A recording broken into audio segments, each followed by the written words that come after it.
The gunshot rang through the smoke-filled saloon, silencing the raucous laughter and clinking glasses for only a heartbeat before pandemonium erupted. Dahlia Armstrong ducked behind the bar, her emerald dress catching on a splinter as her trembling hands clutched the small leather pouch containing everything she owned in this world. This was her chance, perhaps her only chance, to escape the Golden Nugget Saloon and the life she'd been trapped in since her father's death left her with nothing but debts and desperate choices. Hill City, South Dakota, 1876, had promised a new beginning. Instead, it had delivered her into the hands of Victor Blackburn, the saloon owner who'd purchased her contract under the pretense of employment as an entertainer. But entertaining quickly became something far more sinister, and tonight's chaos was the opportunity she'd been silently praying for. "Where's that Armstrong girl?" Blackburn's voice boomed over the commotion. A bottle shattered somewhere to her left. Men were shouting, chairs scraping across wooden floors. Another shot fired. Dahlia's heart hammered against her ribs as she crawled toward the back of the bar, keeping low. The back door, her salvation, was less than 20 feet away, if she could just reach it before Blackburn or his men spotted her. She slipped past the storeroom, tossing aside the apron she wore while serving drinks. The sound of approaching footsteps sent her heart racing even faster. Without looking back, she pushed through the door and burst into the alley behind the saloon, the cool night air a stark contrast to the stifling heat inside. "Miss Armstrong." Dahlia froze, her blood turning to ice, but the voice wasn't Blackburn's. Standing before her was a tall figure, his face partially shadowed by a wide-brimmed hat, holding the reins of two horses, one chestnut, one dappled gray. "Isaac Jameson," she whispered, recognizing the quiet cowboy who'd been frequenting the saloon for weeks now, always ordering a single whiskey, never participating in the card games or requesting the company of the girls. The man who watched everything with those intense blue eyes but said very little. "We need to go. Now." His voice was low, urgent. "Blackburn has the sheriff in his pocket and half the men in town willing to hunt you down for the right price." Dahlia hesitated, suspicion flaring. "Why would you help me?" A crash from inside the saloon made her jump. Voices were getting closer to the back door. "I've got my reasons," Isaac said, extending his gloved hand. "But right now, all that matters is getting you as far from here as possible. You can trust me or take your chances with Blackburn. Your choice, Miss Armstrong, but make it quick." The back door of the saloon burst open. Dahlia grabbed Isaac's hand and, with his help, swung herself onto the dappled gray. She barely had time to adjust her skirts before Isaac mounted the chestnut and kicked his horse into motion. Together they galloped down the alley, away from the Golden Nugget, away from Victor Blackburn, and into the unknown darkness beyond Hill City. The thunder of hooves behind them confirmed her worst fears: they were being pursued. Dahlia clutched the saddle horn with white knuckles, her body unaccustomed to riding at such speeds. The wind tore at her carefully pinned hair, sending pins flying and dark curls streaming behind her. "Keep low." Isaac called over his shoulder, guiding them through a narrow passage between buildings before emerging onto the main road leading out of town. Dahlia did as instructed, leaning forward until her cheek nearly touched the horse's mane. She risked a glance back. 3 riders, maybe 4, their silhouettes visible against the lights of Hill City. Isaac led them off the main road and into the dense pine forest that surrounded the town. The horses navigated the uneven terrain with surprising agility while Dahlia held on for dear life, branches whipping past her face, occasionally catching at her dress or skin. "You know where you're going," she shouted, panic rising in her throat as the forest grew darker around them. "Trust me," was his only reply as he guided them deeper into the wilderness, following what appeared to be an invisible trail through the pines. After what felt like hours but was likely only minutes, the sounds of pursuit began to fade. The terrain grew steeper as they climbed higher into the Black Hills. Finally, Isaac slowed their pace, allowing the horses to catch their breath as they picked their way along a narrow ridge. "We'll stop up ahead," he said, nodding toward what looked like solid rock in the moonlight.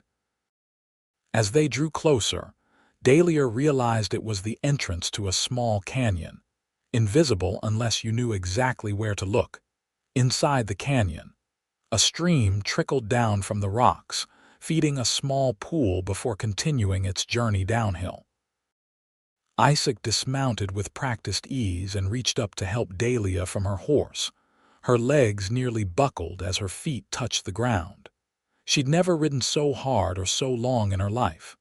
Every muscle protested, and her hands were raw from gripping the reins. "You're bleeding," Isaac observed, gesturing to a scratch on her cheek from a wayward branch. "I'll survive." Dahlia touched her face, wincing slightly. "Where are we?" "Old mining camp, abandoned after the gold played out." Isaac led the horses to the stream. "No one comes here anymore except me. We'll be safe for tonight." As he tended to the horses, Dahlia took inventory of her surroundings. The remnants of several small cabins were visible in the moonlight, some with roofs partially intact. A fire pit lay cold in the center of the clearing. It was remote, forgotten exactly what she needed. "Why did you help me?" she asked again, watching as Isaac removed the saddles from both horses. He was silent for so long that Dahlia wondered if he'd heard her.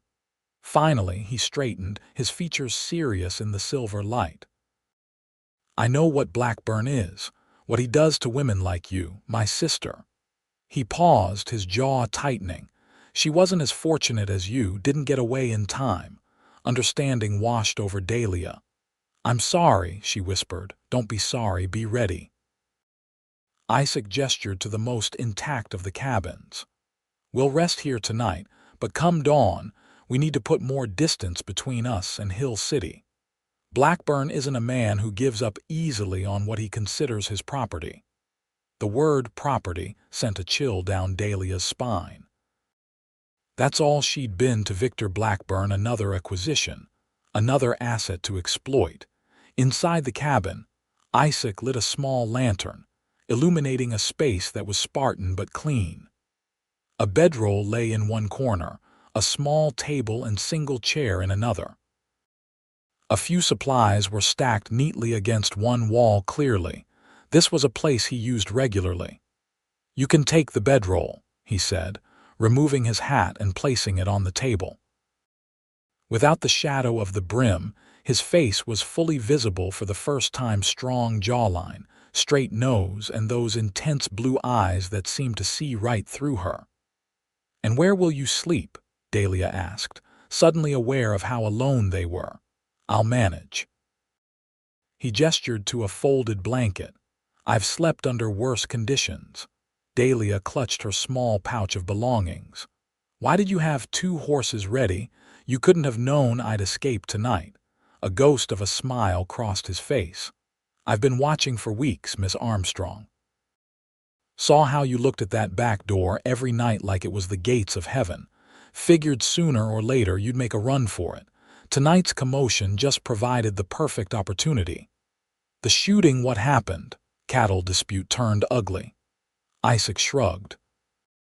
"Not my doing, if that's what you're asking. Just fortunate timing."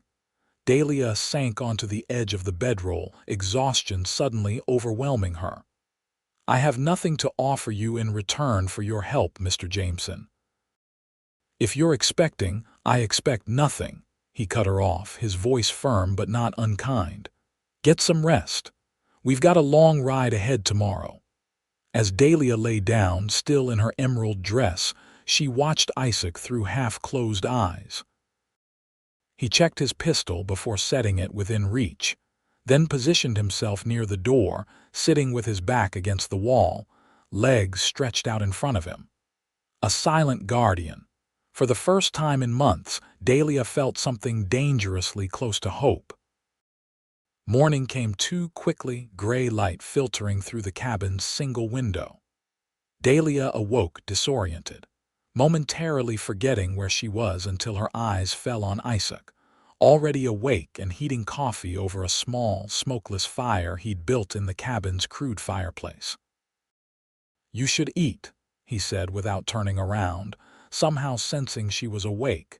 He passed her a tin cup of steaming coffee and a strip of jerky. "Not much of a breakfast, but it'll keep you going." Dahlia accepted both gratefully. The coffee was strong and bitter, but it chased away the morning chill. "Where are we headed?" "West, initially. Need to make sure we're not being followed before we turn north." Isaac sipped his own coffee, watching her over the rim of his cup. "I have a friend with a ranch near Deadwood. We can lay low there for a while." "And then what?" "That's up to you." His gaze was steady. "I made a promise to get you safely away from Blackburn. After that, your life is your own." The thought was simultaneously exhilarating and terrifying. Her own life, something she hadn't truly possessed since before her father's death. "I don't know what I'll do," she admitted quietly. "I have no family, no skills beyond serving drinks and—" She trailed off, unwilling to voice the other services Blackburn had forced upon her. "You're alive," Isaac said simply. "That's a start." They packed quickly, leaving little evidence of their overnight stay. The horses seemed rested and eager as Isaac tightened their saddles and secured their limited supplies. "Can you ride astride?" he asked, eyeing her dress. "It's safer for the terrain we'll be crossing." Dahlia nodded. Her father had taught her to ride properly as a girl, before financial ruin had taken everything. "This dress wasn't made for it, but I'll manage." Isaac surprised her by producing a small bundle from his saddlebag. "These belong to my sister," he said, offering her a pair of worn canvas pants, a simple shirt, and a leather vest. "They might fit. There's a spot behind those rocks where you can change." The clothes were slightly large but infinitely more practical than her saloon dress. Dahlia emerged from behind the rocks feeling strange in men's attire, but relieved to be free of the garment that represented her captivity. Isaac's eyes widened slightly at her transformation before he quickly looked away, clearing his throat. "We should get moving."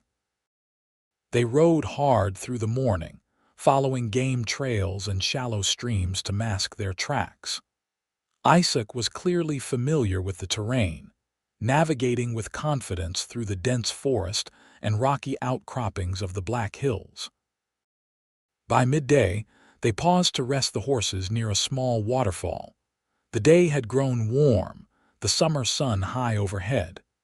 Dahlia splashed cool water on her face, sighing with relief. "You ride well," Isaac commented, loosening his horse's girth to allow the animal to rest more comfortably.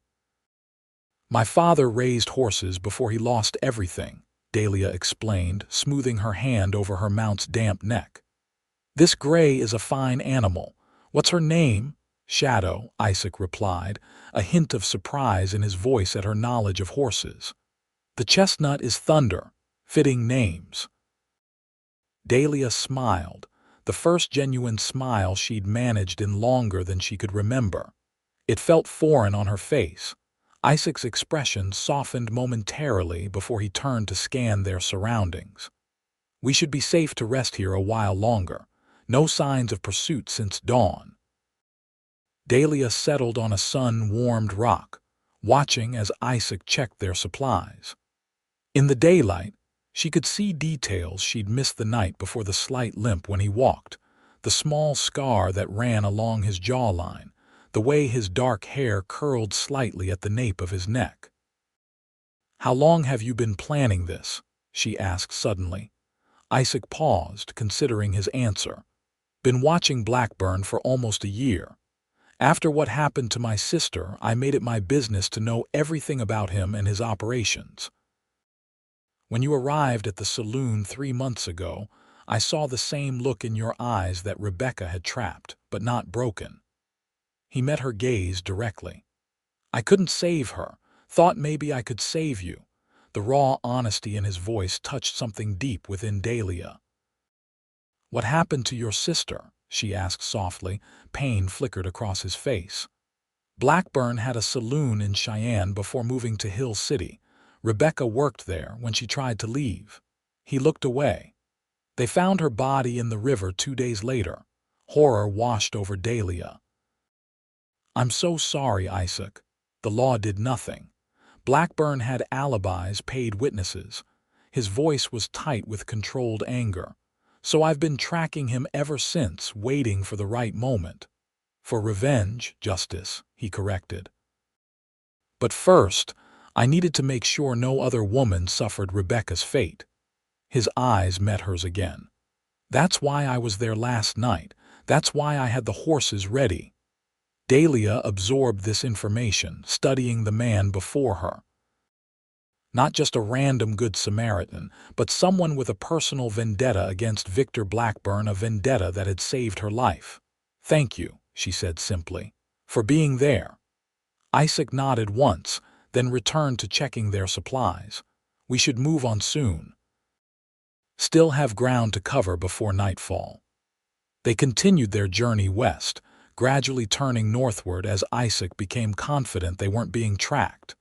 The terrain changed, forests giving way to rolling hills dotted with pines. By late afternoon, they crested a ridge that offered a breathtaking view of the landscape stretching before them. It's beautiful, Dahlia murmured, taking in the vast expanse of wilderness. After months confined within the saloon's walls, the open country felt like freedom itself. Different kind of beauty out here, Isaac agreed, his expression softening as he surveyed the land. Harsh sometimes, but honest. What you see is what you get. As the sun began its descent, Isaac guided them to another sheltered spot for the night, a small clearing beside a creek, protected by a natural rock formation that would hide their campfire from distant eyes. Dahlia dismounted more easily this time, her body adjusting to the long hours in the saddle. As she helped unsaddle the horses, she found herself working in comfortable silence alongside Isaac, their movements falling into a natural rhythm. He built a small fire while she arranged their bedrolls on opposite sides of the flames. The domesticity of the scene wasn't lost on her how quickly they'd fallen into these roles, two strangers bound by circumstance. Tell me about your father's horse farm, Isaac said as they ate a simple meal of beans and dried beef. Sounds like it was a good life. Dahlia smiled at the memories. It was. We had a small place outside of St. Louis, nothing grand, but the horses were magnificent. My father had a gift for training them. She looked into the fire, remembering. After my mother died when I was 12, it was just the two of us. He taught me everything he knew about horses, much to the scandal of our neighbors who thought it improper for a young lady. What happened? The war changed everything. We lost most of our stock to raiders and requisitions. Then came a series of bad investments trying to rebuild. Dahlia's voice grew quieter. When father died of pneumonia last winter, the creditors took what was left. I had nowhere to go, no skills that proper society valued.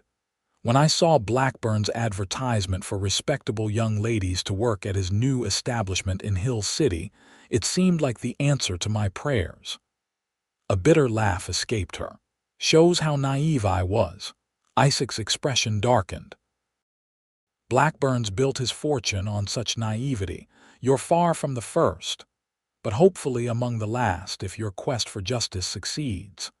Dahlia looked at him curiously. What's your plan exactly? Get you safely to Deadwood first, he replied, evading the question. One thing at a time. As night fully descended, the temperature dropped rapidly. Dahlia pulled her blanket tighter around her shoulders, moving closer to the fire. Here. Isaac removed his coat and placed it around her. Wyoming nights get cold, even in summer. Wyoming. Dahlia looked up in surprise.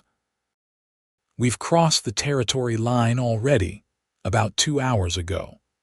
He added another small log to the fire. Makes it harder for Blackburn's men to follow, crossing jurisdictions. The weight of his coat was comforting, still warm from his body. It smelled of leather, pine, and something distinctly masculine that Dahlia found herself drawing a deeper breath to capture. "Thank you," she said, for what felt like the 100th time since their escape. "Not just for the coat, for everything." Isaac nodded, seeming almost uncomfortable with her gratitude. "Get some sleep. We'll reach the ranch by midday tomorrow if we make good time." Dahlia settled onto her bedroll, Isaac's coat still wrapped around her shoulders. Across the fire, he sat with his back against a boulder, hat pulled low, but she could tell he wasn't sleeping, keeping watch, ever vigilant. "Isaac," she said softly, "you should rest too." "I will. Later." Something in his tone told her not to press further. As she drifted towards sleep, Dahlia found herself studying his silhouette against the starlit sky, wondering about the complexities of this quiet, determined man who had risked everything to save a woman he barely knew. Morning brought a change in the weather, dark clouds gathering on the horizon, promising rain. They ate quickly and packed their camp, eager to reach the ranch before the storm hit. "How do you know this friend we're headed to?" Dahlia asked as they rode, the air growing heavy with moisture. "Served together during the war, Sam Miller. Good man." Isaac kept his eyes on the trail ahead. "Has a small cattle operation outside Deadwood with his wife, Flora. They'll give us shelter, no questions asked." "Were you in the cavalry?" Dahlia asked, noting again his expertise with horses. A shadow crossed Isaac's face. "Union Infantry, 18th Missouri, saw action at Shiloh, Vicksburg." His voice grew distant. "Sam was my sergeant, saved my life more than once." Dahlia sensed there was more to the story, dark memories he wasn't ready to share. She didn't press further, understanding all too well the desire to keep certain parts of one's past private. They rode in companionable silence for several hours, the landscape gradually changing from rugged hills to rolling grasslands. By mid-morning, the first fat raindrops began to fall. "We're still about 2 hours out," Isaac said, frowning at the darkening sky. "This is going to get worse before it gets better." Within minutes, the rain intensified, driven by a rising wind that cut through their clothing. Dahlia pulled Isaac's coat tighter around her, grateful for its protection against the elements. "There's a line shack about a mile ahead," Isaac called over the increasing roar of the storm. "Used by cowboys during roundup. We can wait it out there." They urged their horses to a faster pace, following a barely visible trail through the rain-soaked grass. The line shack appeared suddenly, a small, weathered structure nestled against a stand of cottonwoods beside a swelling creek. They dismounted quickly, leading the horses to the modest lean-to attached to the shack. Inside, the single-room structure was basic but dry, with a small iron stove, a rough-hewn table with 2 chairs, and a narrow cot pushed against one wall. Isaac quickly got a fire going in the stove while Dahlia used a threadbare towel she found to dry her hair and face. Outside, the storm had developed into a full deluge, rain hammering on the roof and streaming down the single window.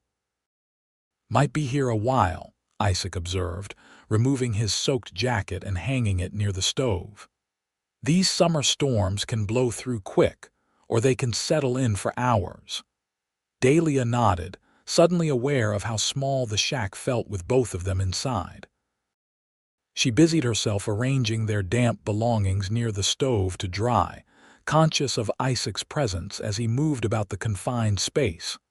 "Found some coffee," he announced, holding up a tin discovered on a shelf. probably left by the last cowboys who used this place. The simple task of making coffee created a strange sense of domesticity. As they sat at the small table, warming their hands on tin cups, Dahlia found herself studying Isaac openly for the first time. Without the constant need to be moving, to be watchful, she could appreciate the strong lines of his face, the way his dark hair curled slightly when damp, the thoughtful expression in his blue eyes. "What?" he asked, catching her gaze. "I'm trying to figure you out," she admitted. Most men would have kept riding straight through this storm to reach their destination. You're determined but not reckless. A hint of a smile touched his lips. Learned the hard way that reckless gets people killed, during the war with Rebecca. He took a sip of coffee. Sometimes the safer choice is to wait, even when every instinct says to push forward. Is that what you're doing with Blackburn? Waiting for the right moment? His expression closed slightly. Something like that. You don't trust me with the details, Dahlia observed, not as a question but a statement. Isaac considered her for a long moment. It's not about trust, it's about not putting you at risk. What you don't know can't hurt you if things go wrong. Things like what? She pressed. He set down his cup with deliberate care. Dahlia, the less involved you are in what happens with Blackburn, the better. Once you're safe at Sam's ranch, your part in this is over. You can start fresh somewhere, build a new life. While you what? Confront Blackburn alone. Get yourself killed seeking vengeance for your sister. She leaned forward, surprising herself with the intensity of her concern. I have as much reason to want justice as you do. This isn't your fight. He kept me prisoner for 3 months, Dahlia said, her voice low but fierce. Forced me to, she stopped, unable to voice the degradations she'd endured. Don't tell me it isn't my fight. Something shifted in Isaac's eyes, respect, perhaps, or recognition of a kindred spirit. He was silent for several heartbeats, the only sound the rain pounding on the roof and the occasional crack of wood in the stove. I've been gathering evidence, he finally said. Records of his dealings, testimonies from women who managed to escape his other establishments, proof of bribes to officials. My plan is to deliver everything to a federal marshal in Cheyenne, who can't be bought, a man who served with Sam and me during the war. Evidence instead of a bullet, Dahlia said, understanding dawning. You want the law to take him down. A bullet would be easier, Isaac admitted, a hardness entering his voice. More satisfying too, but it would make me no better than him. And it wouldn't stop his operation. Someone else would just step in and continue the business. He met her eyes directly.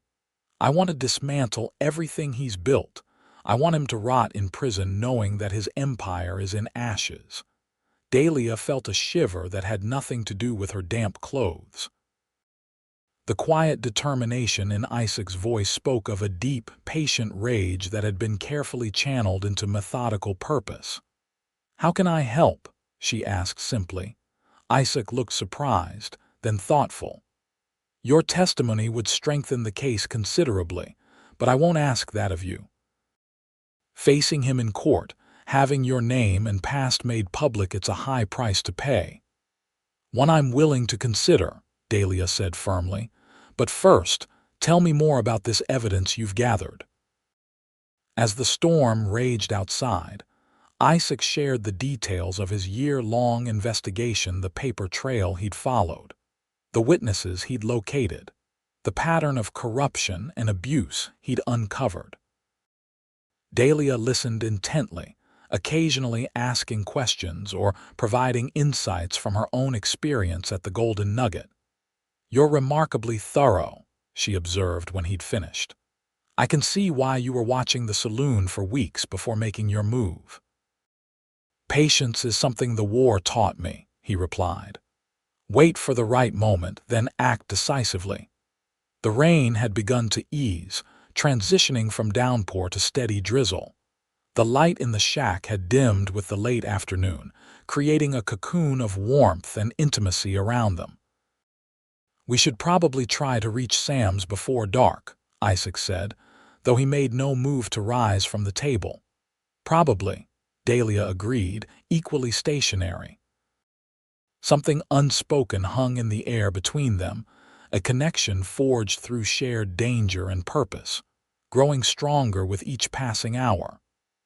Dahlia was acutely aware of how close they sat, how his eyes lingered on her face, how her pulse quickened under his gaze. "Dahlia," he began, his voice lower than before. "Yes." He seemed to reconsider whatever he'd been about to say. "We should check on the horses." The moment broken, they both rose, moving with careful distance around each other in the small space. Outside, the rain had indeed slackened, though the sky remained gray and threatening. The horses had fared well under the lean-to, protected from the worst of the storm. As they checked the animals' legs and hooves for any issues, Dahlia found herself working alongside Isaac with a natural coordination, as if they'd been partners for years rather than days. "We can make Sam's before nightfall if we leave now," Isaac said, looking at the sky. Storms moved east. They saddled the horses in comfortable silence, but as Dahlia prepared to mount, Isaac's hand on her arm stopped her. She turned, finding him standing close, his expression uncharacteristically uncertain. "What I was going to say in there," he began, then paused, seeming to search for words. "I want you to know that whatever you decide about testifying, about what comes after, it's your choice. Your life is your own now." The simple declaration touched Dahlia deeply. After months of having no agency, no control over her fate, the acknowledgement of her autonomy was perhaps the greatest gift Isaac could have given her. "Thank you," she said softly. On impulse, she reached up and touched his cheek, a brief gesture of gratitude and something more that she wasn't ready to name. Isaac's eyes widened slightly at the contact. For a heartbeat, Dahlia thought he might move closer, but instead he stepped back, helping her mount Shadow before swinging onto Thunder's back. As they rode away from the lined shack, Dahlia found herself stealing glances at the quiet cowboy beside her, wondering what might have happened if the moment in the cabin had unfolded differently. But such thoughts were luxury she couldn't afford, not while Blackburn still posed a threat, not while her future remained so uncertain. The landscape grew more settled as they traveled, occasional homesteads visible in the distance. By late afternoon, they crested a hill that offered a view of their destination. A modest ranch nestled in a valley beside a winding stream, smoke rising from the chimney of a sturdy log house. "Sam's place," Isaac confirmed, a note of relief in his voice. "We made it." As they approached, a tall man with a graying beard emerged from a barn, hand resting casually on the revolver at his hip, until he recognized Isaac. His weathered face broke into a broad smile as he waved them forward. "Isaac Jameson, you son of a gun," he called. "Been wondering when you'd show your face again." Isaac dismounted, clasping the man's hand firmly. "Sam, good to see you." "And who's this lovely lady?" Sam asked, tipping his hat to Dahlia. "Dahlia Armstrong," Isaac replied. "She's the one I wrote to you about." Understanding dawned on Sam's face. "The one from Blackburn's place. Well, Miss Armstrong, you're safe here." He gestured toward the house. "Flora will be mighty pleased to have another woman around. Gets tired of just my company, I expect."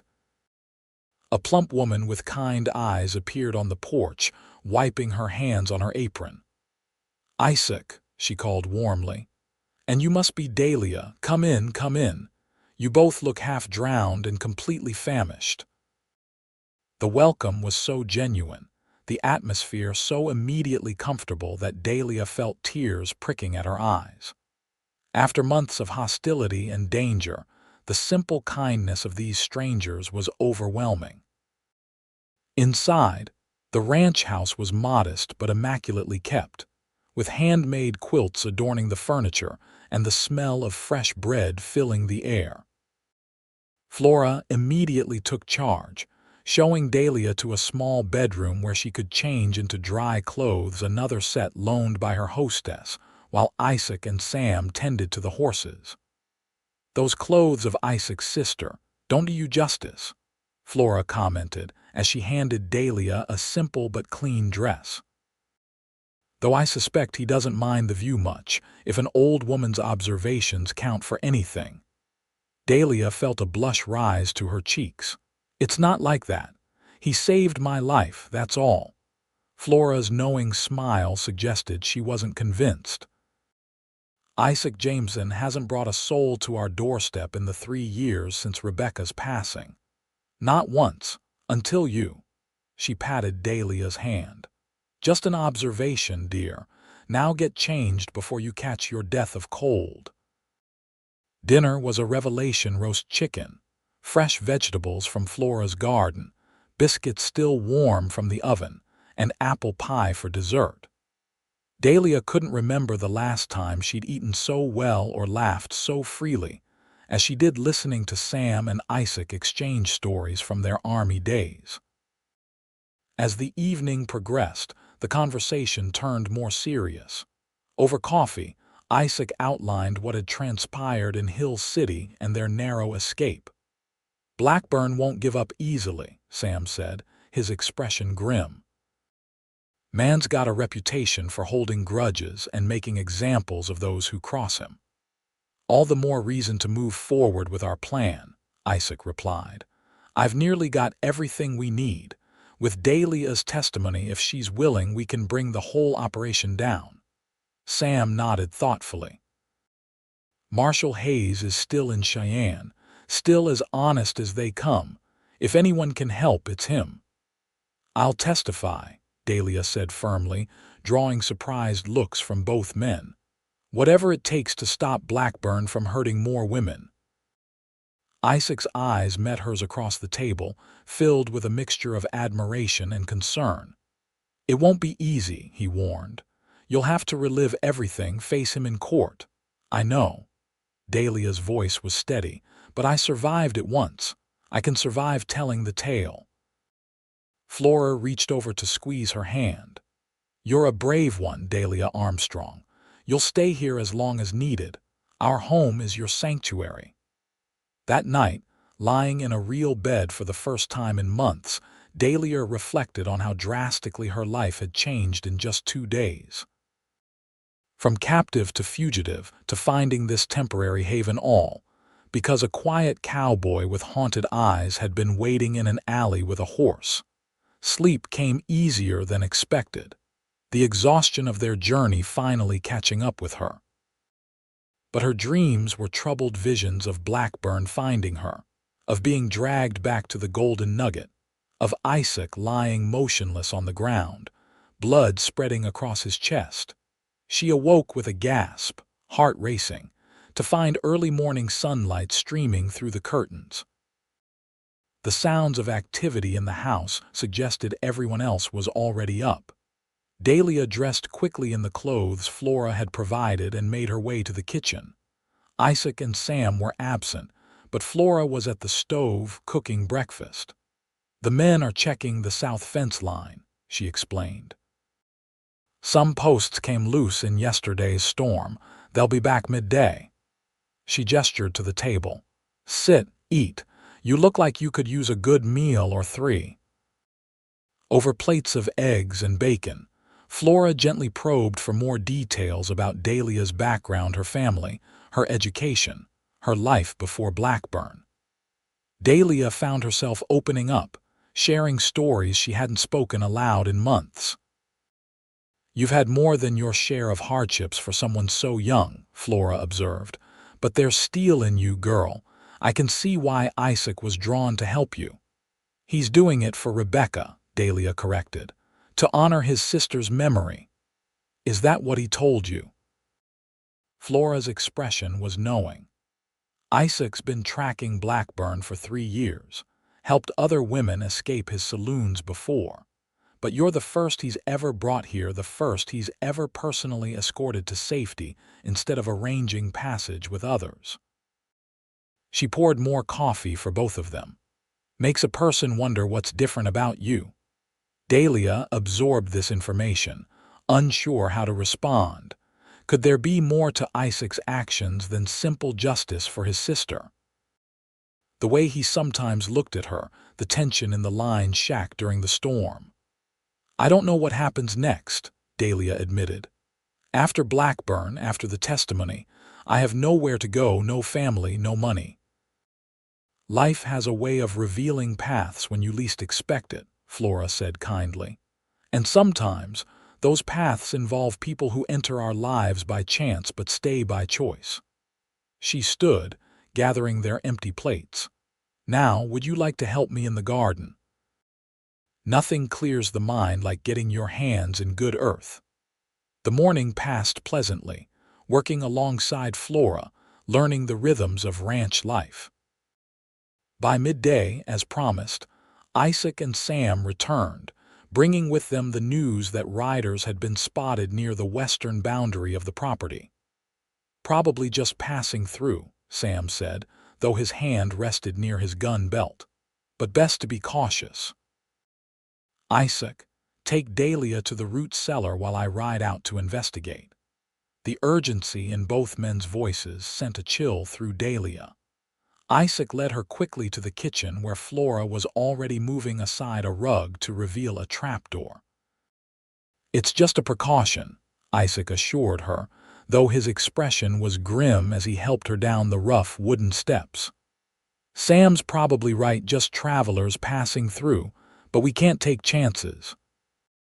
The root cellar was cool and dimly lit by a single lantern that Flora handed down before closing the trapdoor. Shelves lined with preserved foods surrounded them, the earthy smell of potatoes and onions filling the space. "I'm sorry about this," Isaac said, setting the lantern on a barrel. "I'd hoped we'd have more time before Blackburn's men picked up our trail." "If it is them," Dahlia pointed out, "it could be innocent travelers." "Could be," Isaac agreed, though his tone suggested he didn't believe it. "Either way, Sam will handle it." They sat side by side on a wooden bench, the lantern casting long shadows around them. Minutes stretched into an hour with no word from above. "Tell me something," Dahlia said, breaking the tense silence. "Something I don't know about you." Isaac glanced at her, surprised by the request. "Like what? Anything. What did you do before the war? What were you like as a boy? What makes you smile?" She shrugged. "Distract me from wondering if Blackburn's men are currently searching the house above our heads." A small smile touched his lips. "Fair enough." He leaned back against the earthen wall. "I grew up in Missouri, small farm near a town called Liberty. Father raised corn and hogs. Mother taught at the local school." His voice softened with memory. "I was always more interested in books than farming, used to hide in the hayloft to read instead of doing my chores. Drove my father crazy." "What did you read?" Dahlia asked, finding it easy to picture a young Isaac, absorbed in a book while the farm work waited. "Everything I could get my hands on. History, adventure tales, even poetry, though I'd have denied it if anyone found out." His smile widened slightly. "Still remember some Whitman by heart. I am the poet of the body and I am the poet of the soul." Dahlia looked at him with new appreciation. "A cowboy who quotes Whitman.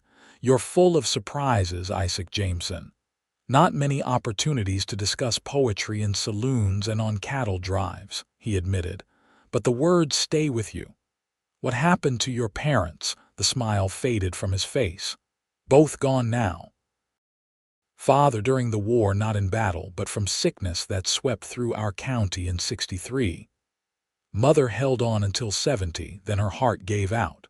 The farm went to my older brother Thomas. He and we've never seen eye to eye, haven't spoken in years." The vulnerability in his voice touched Dahlia deeply. "And after that, How did you end up in Wyoming territory? Drifted for a while after the war. Couldn't settle anywhere.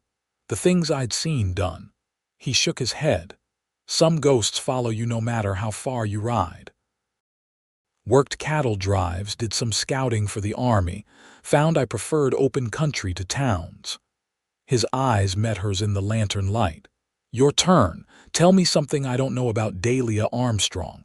She considered the question. I play the piano, she said finally. Rather well, actually. My mother insisted on lessons from the time I could reach the keys. After she died, it became my connection to her. Even when we lost almost everything, Father kept the piano until the very end. I'd like to hear you play someday, Isaac said softly. I haven't touched a keyboard in over a year, Dahlia admitted. Not since she was interrupted by the sound of the trapdoor opening. Flora's face appeared at the top of the steps. All clear, she called down. Just a group of cowboys moving cattle.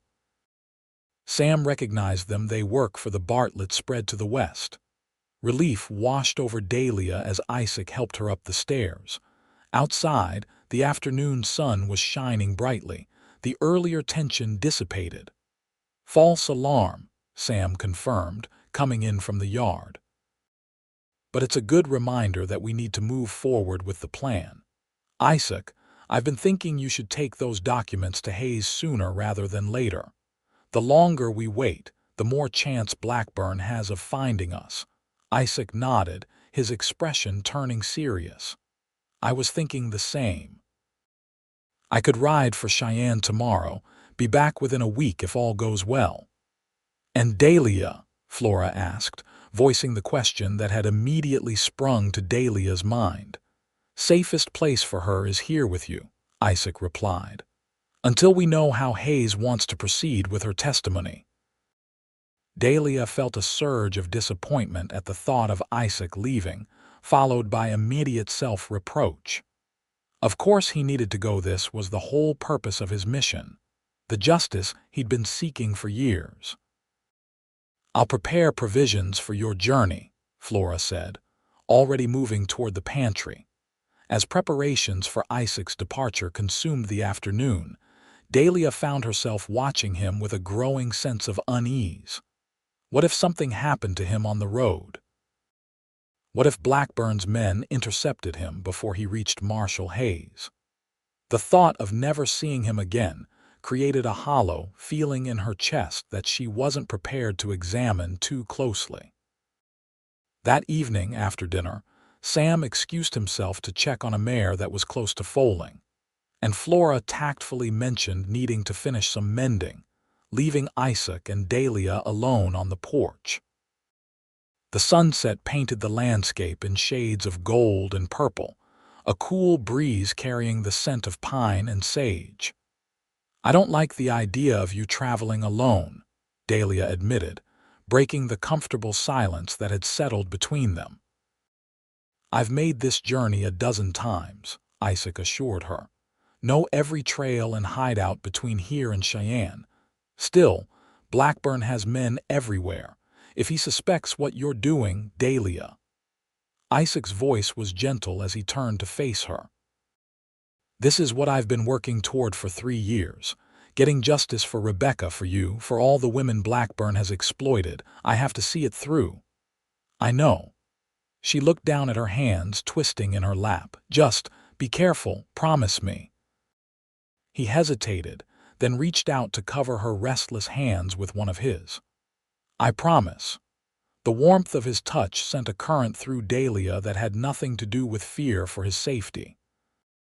She looked up, meeting his gaze, finding something there that mirrored the confusion and longing in her own heart. Isaac, she began, uncertain what she wanted to say but knowing she couldn't let him leave without saying something. He moved almost imperceptibly closer. Dahlia. The sound of approaching hoofbeats cut him off. Both turned toward the road where a rider was approaching at speed, silhouetted against the darkening sky. Isaac was on his feet immediately, hand dropping to his gun. Get inside, he ordered, all softness gone from his voice. Dahlia stood but didn't move toward the door. Who is it? Can't tell yet. But no one friendly rides that hard at dusk. As the rider drew closer, Sam emerged from the barn, rifle in hand. The tension was palpable as the three of them watched the approaching figure. It's Peter. Sam called suddenly, lowering his weapon. My ranch hand. The young man reined his lathered horse to a stop in the yard, face grim beneath his wide-brimmed hat. Mr. Miller, he gasped. Riders coming. 6, maybe 7. Armed, they're asking about strangers at every homestead. About 10 miles east of here. Isaac and Sam exchanged grave looks. Blackburn's men, Isaac confirmed. They've traced us faster than I expected. How long do we have? Sam asked Peter. Hour, maybe less. They're moving quick. Sam's face hardened with resolve. Peter, ride for the Hendersons. Get John and his boys. Tell them I'm calling in that favor from 72. He turned to Isaac. We need to move Dahlia. Now. The cave in the North Ridge, Isaac suggested. It's defensible hidden. Too obvious, Sam countered. They'll search there first. No, you need to keep moving. West into the mountains. I'll hold them here, send them off in the wrong direction. I won't leave you to face them alone, Isaac protested. Not alone, Sam assured him. Peter will bring help, and Flora's as good with a rifle as any man. His expression softened slightly. This isn't my first fight, Isaac. But Dahlia is your priority now. Get her to safety, get those documents to Hayes. That's how we win. Inside the house, Flora was already packing supplies, food, blankets, medical supplies, her efficiency belying the danger of the situation. You've done this before, Dahlia observed, helping to roll blankets into tight bundles. More times than I care to count, Flora admitted. Life out here teaches you to be ready for trouble. She pressed a small revolver into Dahlia's hands. You know how to use this. Dahlia nodded, checking that it was loaded. My father taught me. Good girl. Flora squeezed her shoulder. Isaac's a good man. Trust him. He'll keep you safe. Within minutes, they were ready. Isaac had saddled fresh horses, stronger, faster mounts than those they'd arrived on. Maps, supplies, and most importantly, the documents detailing Blackburn's crimes were securely stowed in saddlebags. As they prepared to depart from the barn's rear entrance, Sam clasped Isaac's hand. Ride hard for Hayes. Don't look back. We'll hold them here as long as we can. Thank you, Sam. For everything. Isaac's voice was thick with emotion. I'll come back for you, both of you, when this is over. You just take care of her, Sam replied, nodding toward Dahlia. And yourself. Dahlia embraced Flora quickly. I don't know how to thank you. Live, Flora whispered fiercely. Live well. That's thanks enough. They mounted in the gathering darkness, following a narrow trail that led away from the ranch through a stand of pines. As they crested the first hill, Dahlia looked back at the warm lights of the farmhouse, wondering if she would ever see it again. They'll be all right, Isaac said, reading her thoughts. Sam Miller's survived worse than Blackburn's thugs. They rode hard for several hours, the moon providing just enough light to follow the trail. Isaac set a punishing pace, clearly intent on putting as much distance as possible between them and their pursuers. Finally, when the horses began to show signs of fatigue, he led them to a small clearing beside a stream.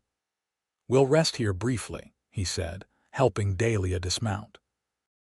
Let the horses drink and recover. Can't risk pushing them too hard. As they watered the animals, Dahlia noticed Isaac repeatedly scanning their back trail, tension evident in every line of his body. You think they're following us? She asked quietly. Possible, he admitted. Depends on how convincing Sam was. Either way, we keep moving west and north. There's a place I know in the Big Horns, an old trapper's cabin. We can rest there tomorrow, then make for the Cheyenne Road. They allowed themselves only an hour's rest before continuing their journey. The terrain grew increasingly rugged as they climbed into the foothills of the mountains. Dahlia, despite her exhaustion, found herself marveling at the wild beauty around them: towering pines, rugged rock formations, and occasional meadows filled with wildflowers silvered by moonlight. Dawn found them high in the mountains, following what appeared to be a game trail. Isaac finally called a halt in a sheltered ravine where a small waterfall created a natural pool. "We'll rest here for a few hours," he decided, helping Dahlia from her horse.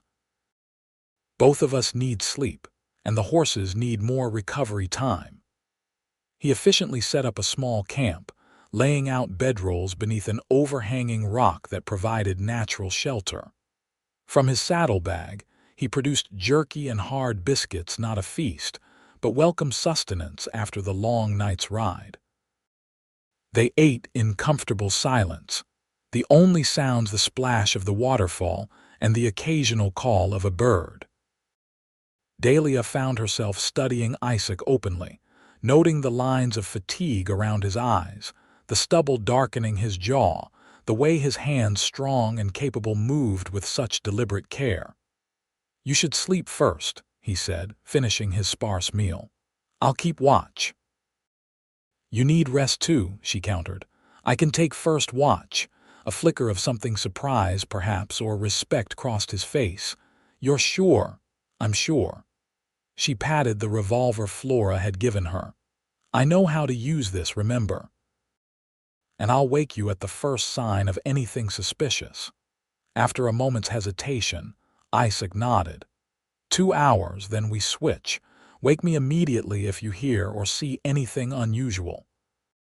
He stretched out on his bedroll, hat pulled low over his eyes, but Dahlia noticed he positioned himself between her and the ravine's entrance, protecting her even in sleep. Keeping watch was easy at first. The morning sunlight filtering through the trees, the gentle sounds of nature, and the sheer beauty of their surroundings kept Dahlia alert and engaged.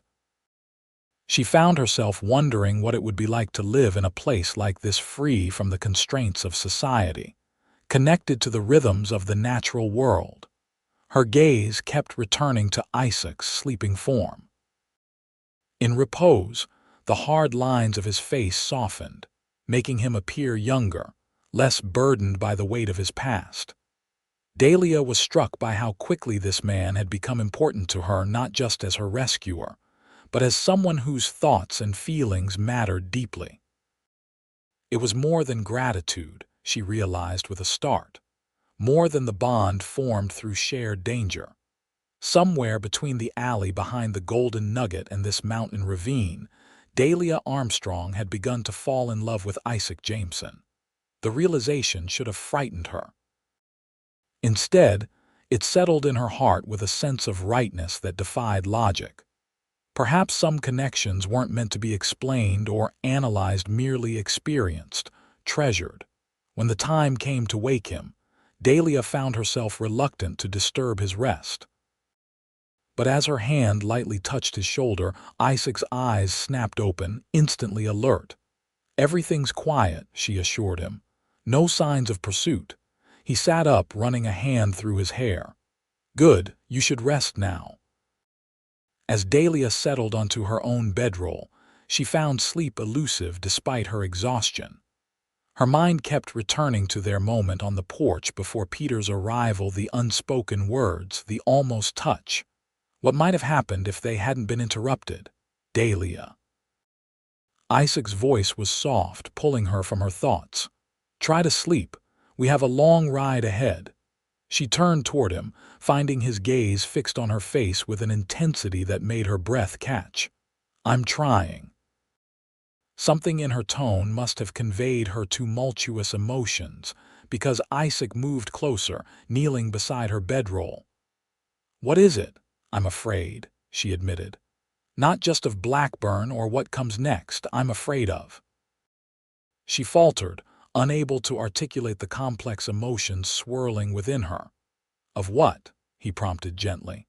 "Of how quickly everything has changed, of feeling things I never expected to feel again." She met his gaze directly. Of you leaving tomorrow and never coming back. Isaac's expression softened. Dahlia, I know it's foolish, she continued quickly. We barely know each other. You have your mission, your purpose, but these past few days. She looked down, suddenly embarrassed by her candor. Slowly, deliberately, Isaac reached out to lift her chin, bringing her gaze back to his. Not foolish, he said quietly. I've felt it too. The simple admission hung between them, pregnant with possibility. For a long moment, neither moved, the only sound their slightly quickened breathing and the distant waterfall. Then, with infinite care, Isaac leaned forward and pressed his lips to hers. The kiss was gentle, questioning, a request rather than a demand.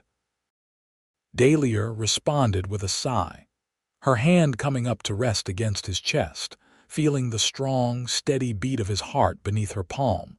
When they finally parted, Isaac rested his forehead against hers. I've been wanting to do that since I saw you come through that back door at the saloon, he confessed, his voice rough with emotion. Even in that ridiculous emerald dress? Dahlia asked, a smile touching her lips, especially in that dress. His thumb traced the curve of her cheek. But I like you better as you are now, free, strong. She leaned into his touch. Because of you, no.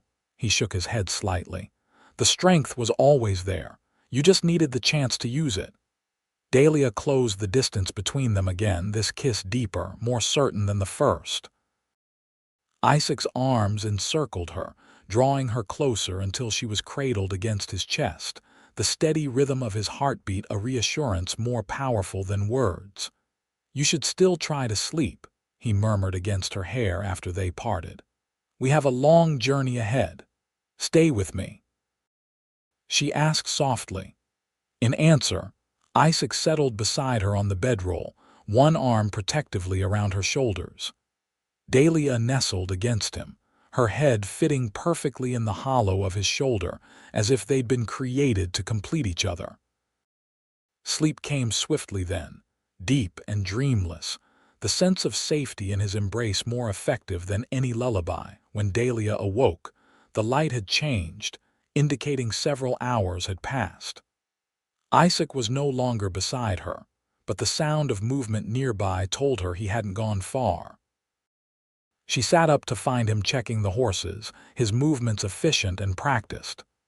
You let me sleep too long, she said, stretching. He glanced over with a small smile. You needed it, and there's been no sign of pursuit. As they prepared to continue their journey, Dahlia was acutely aware of the shift in their relationship. Small touches lingered longer, glances held more meaning, the silence between them comfortable rather than tense. The trapper's cabin is about 4 hours from here, Isaac said as they mounted. We should reach it before sunset. They rode side by side when the trail allowed, Isaac pointing out landmarks and sharing stories of his time in these mountains. Dahlia found herself laughing more freely than she had in months, the weight of her past temporarily lightened by his company. By late afternoon, they reached a high meadow filled with wildflowers, the vista beyond revealing range upon range of mountains stretching to the horizon. It's breathtaking, Dahlia said, reining in her horse to admire the view. One of my favorite places, Isaac admitted, pulling up beside her. Makes a man feel small but connected to something larger than himself. Is that why you prefer the open country? This sense of perspective, he considered her question seriously. Partly, but it's more than that. Out here a person is judged by their actions, not their background or circumstances. The land doesn't care who your father was or what mistakes you've made. It only responds to how you treat it in the present moment. A fresh start, Dahlia mused. Something I never thought I'd have again. Isaac's gaze turned from the landscape to her face. What will you do after all this is over? It was a question Dahlia had been asking herself since their escape. I don't know, she admitted. I have no home, no family waiting, Perhaps I could teach piano somewhere or find work as a governess. She looked down at her hands, calloused now from riding. Anything honorable would be welcome after. You could stay in Wyoming, Isaac suggested, his voice carefully neutral. Territory's growing. Towns need educated women for teaching music instruction. Dahlia glanced at him, wondering what lay beneath the suggestion. And what about you? After Blackburn faces justice, what then? Haven't thought that far ahead, he admitted.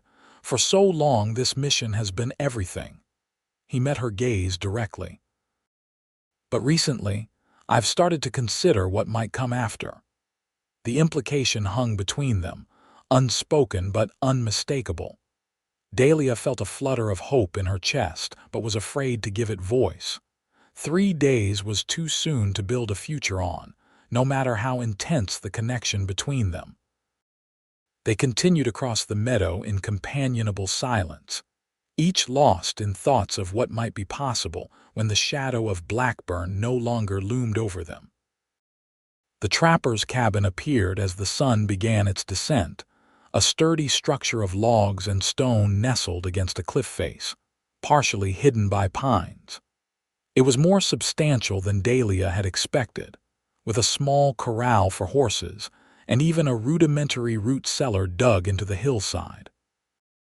Belonged to an old mountain man named Jenkins, Isaac explained as they dismounted. Found him frozen to death 3 winters ago. No family to claim the place, so those of us who ride these mountains keep it maintained as a shelter for travelers. Inside, the cabin was simple but comfortable. A stone fireplace dominated one wall, rough-hewn furniture filled the single room, and supplies were neatly stored on shelves built into the walls. "We'll be safe here tonight," Isaac said, setting down their saddlebags. "No one who doesn't already know of this place is likely to find it."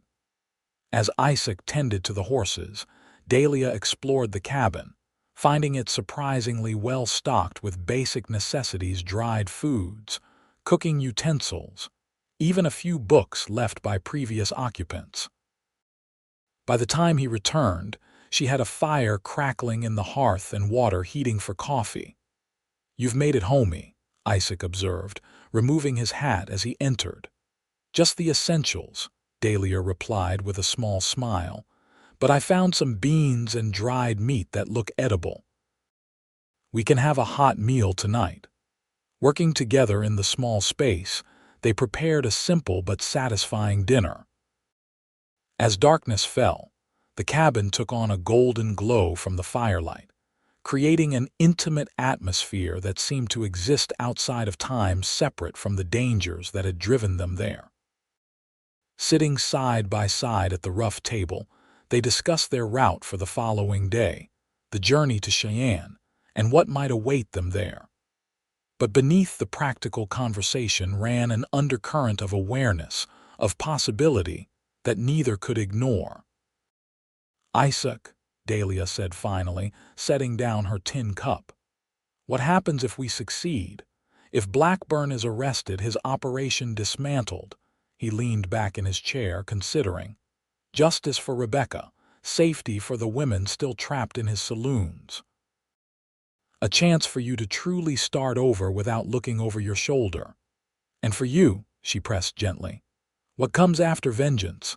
Isaac was quiet for a long moment, the firelight casting shadows across his thoughtful face. "Not vengeance," he corrected finally. "Justice." "There's a difference. You didn't answer my question." He met her gaze directly. "Because I don't have an answer yet. For 3 years, bringing Blackburn down has been my only purpose. I haven't allowed myself to think beyond it." "And now?" Dahlia asked softly. Isaac reached across the table to take her hand, his calloused fingers warm against hers. "Now I'm starting to." His thumb traced circles on her palm.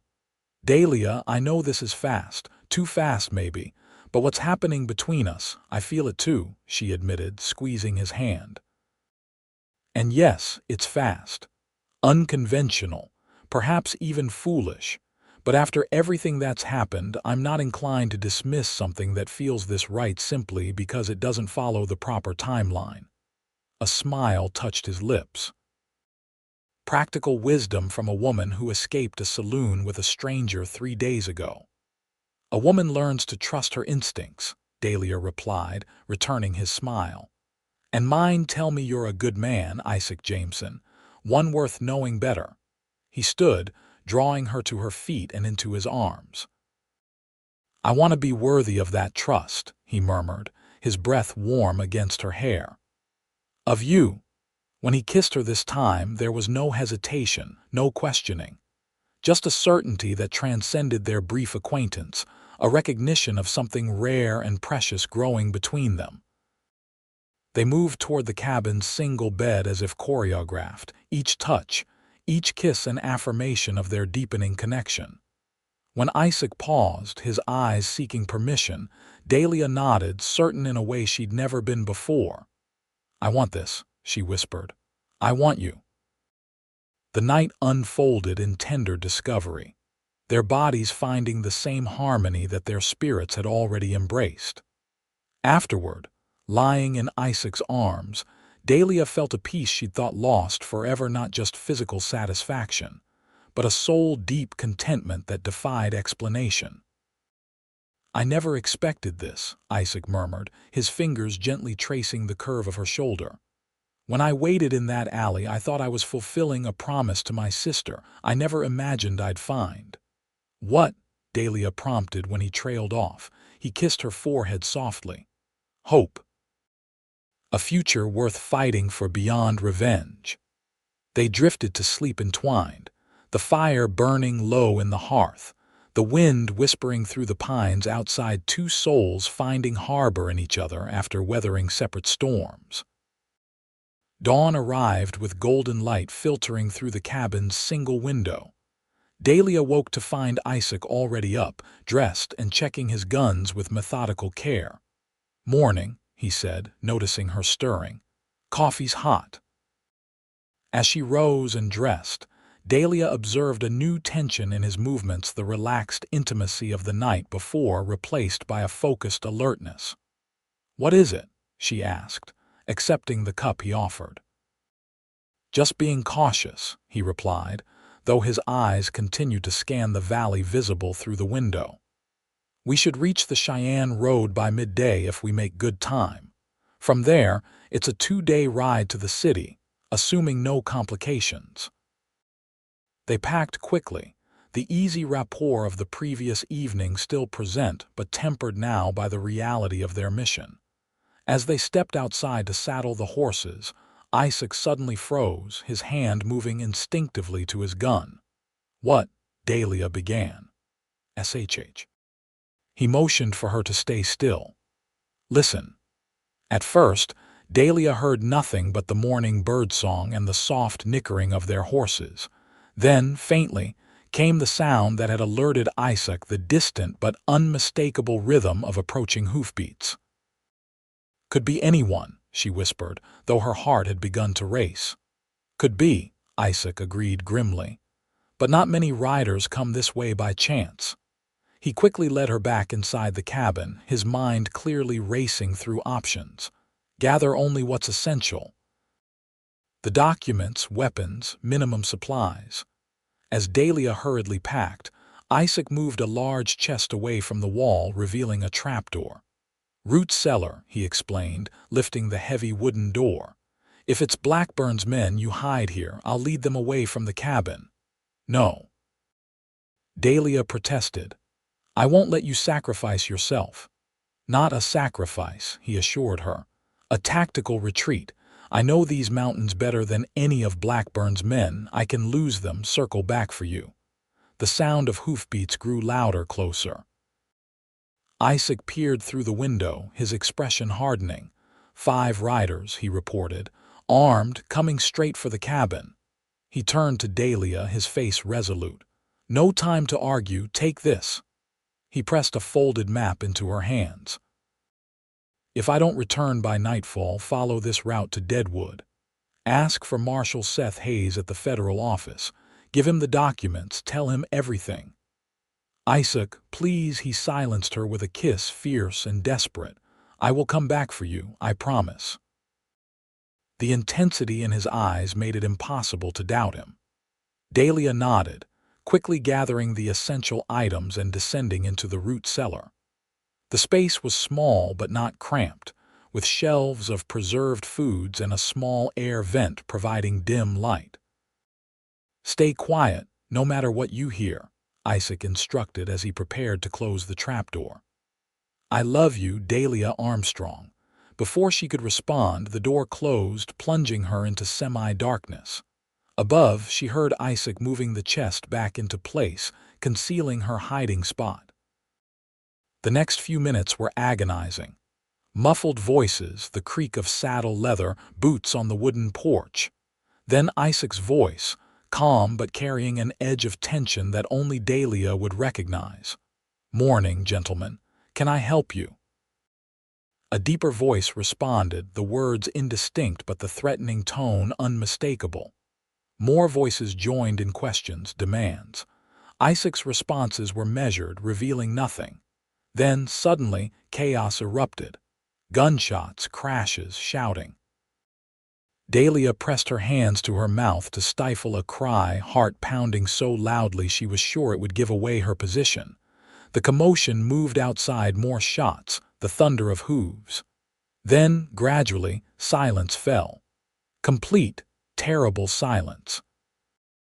Dahlia remained frozen in the cellar, unsure how much time had passed. Minutes? Hours? The sliver of light from the air vent shifted, indicating the sun's movement across the sky.